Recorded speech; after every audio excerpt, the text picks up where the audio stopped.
Education classes में आपका स्वागत है। आज हम NIOS DLED के एक बहुत ही दिलचस्प यूनिट पर बात करने वाले हैं, सीखने की प्रक्रिया में ICT। बिल्कुल। और ये टॉपिक DSSB PRT परीक्षा के लिए बहुत जरूरी है। पेडागोजी सेक्शन में आपको इससे 2-3 सवाल जरूर मिलेंगे। तो चलिए सीधे मुद्दे पर आते हैं। जब हम ICT यानी इंफॉर्मेशन एंड कम्युनिकेशन टेक्नोलॉजी की बात करते हैं तो अक्सर दिमाग में सिर्फ कंप्यूटर और इंटरनेट आता है, पर इसे ठीक से कैसे समझें? बहुत अच्छा सवाल है।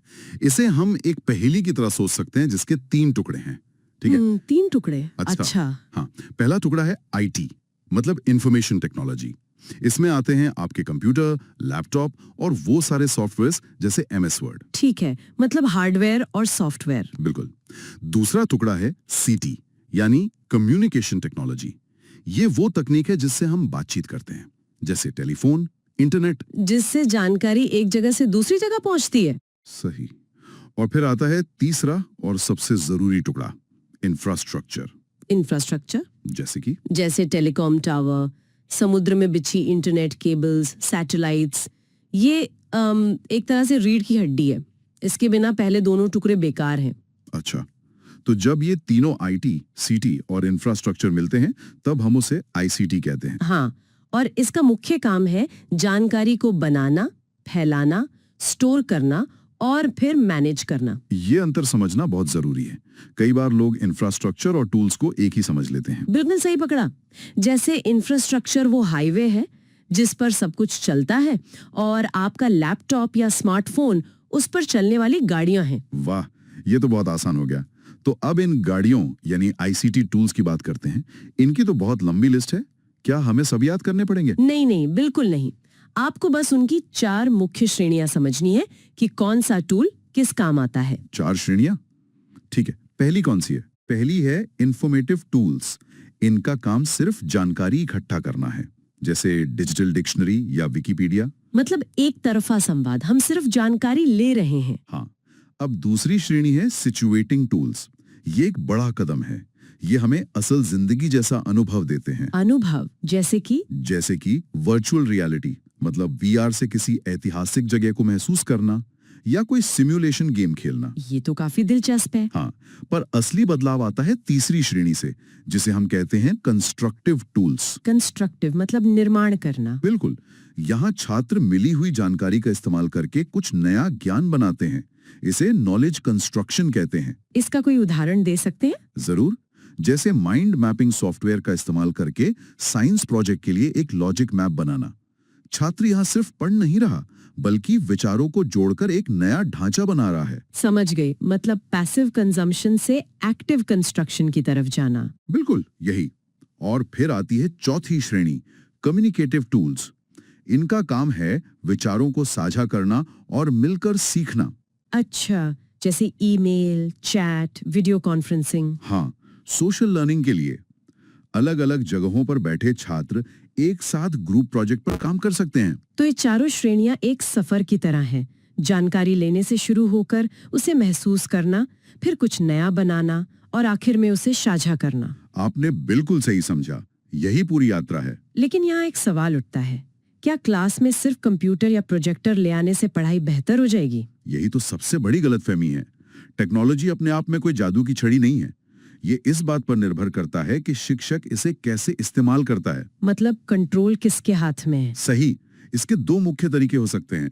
एक है टीचर सेंटर्ड, जब शिक्षक सिर्फ पावर पॉइंट से पढ़ा रहा है, यहाँ पूरा कंट्रोल शिक्षक के पास है। और दूसरा है लर्नर सेंटर्ड, जब छात्र खुद इंटरनेट पर रिसर्च करके कुछ सीख रहे हैं।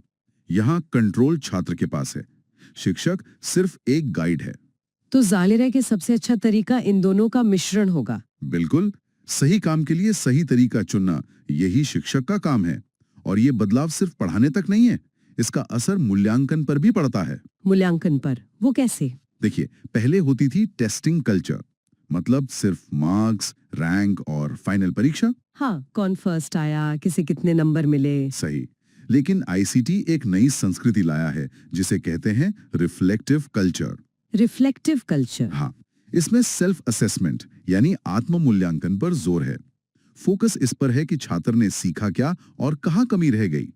आईसीटी टूल से छात्रों को तुरंत फीडबैक देना आसान हो जाता है। मतलब सजा देने से ज्यादा सुधार करने पर जोर है। बिल्कुल। चलिए अब उन टॉपिक्स पर आते हैं जिनसे सीधे एमसीक्यू बनते हैं। हाँ, ये बहुत जरूरी है। पहला है आईसीटी इंटीग्रेशन के 4 चरण, the 4 stages of ICT integration. इनका क्रम मतलब सीक्वेंस याद रखना बहुत जरूरी है। ठीक है, क्या क्रम है? स्टेप 1 है इमर्जिंग, मतलब बस बेसिक कंप्यूटर चलाना सीखना। अच्छा, बस जान पहचान। हाँ। स्टेप 2 है अप्लाइंग, सीखे हुए स्किल्स को विषयों में इस्तेमाल करना, जैसे रिपोर्ट टाइप करना। ठीक है, अप्लाइंग। स्टेप 3 है इन्फ्यूजिंग, ये एक बड़ी छलांग है, यहाँ समस्याओं को हल करने के लिए आईसीटी का उपयोग करना। और चौथा? चौथा है ट्रांसफॉर्मिंग, यहाँ सीखने का तरीका ही पूरी तरह से बदल जाता है। तो परीक्षा में सवाल आ सकता है कि जब एक छात्र समस्या समाधान के लिए आईसीटी का उपयोग करता है तो वह किस चरण में है? और जवाब होगा इन्फ्यूजिंग। समझ गई। इमर्जिंग, अप्लाइंग, इन्फ्यूजिंग और ट्रांसफॉर्मिंग। बिल्कुल। दूसरा जरूरी मॉडल है पाठ्य योजना के उद्देश्यों के लिए ABCD मॉडल। ABCD model. हाँ। A है ऑडियंस, मतलब छात्र। B है बिहेवियर, मतलब छात्र क्या कर पाएगा, जैसे वर्णन करेगा या सूची बनाएगा। सही। C है कंडीशन, मतलब कैसे करेगा, जैसे माइंड मैप का उपयोग करके। और D है डिग्री, मतलब कितनी अच्छी तरह करेगा। अच्छा, जैसे 100% सटीकता के साथ। बिल्कुल। परीक्षा में एक वाक्य देकर पूछा जा सकता है कि इसमें कंडीशन क्या है। ठीक है, और कोई जरूरी टॉपिक? एक और है सिस्टमैटिक इंटीग्रेशन मॉडल। इसके बस 6 चरणों के नाम याद रखने हैं: problem, objectives, technology, rational, strategy और रिफ्लेक्शन। ठीक है, तो ये मुख्य परीक्षा वाले टॉपिक्स हो गए। चलिए एक बार जल्दी से दोहरा लेते हैं। जरूर। मैं कीवर्ड बोलूंगा, आप मतलब बताना। ठीक है।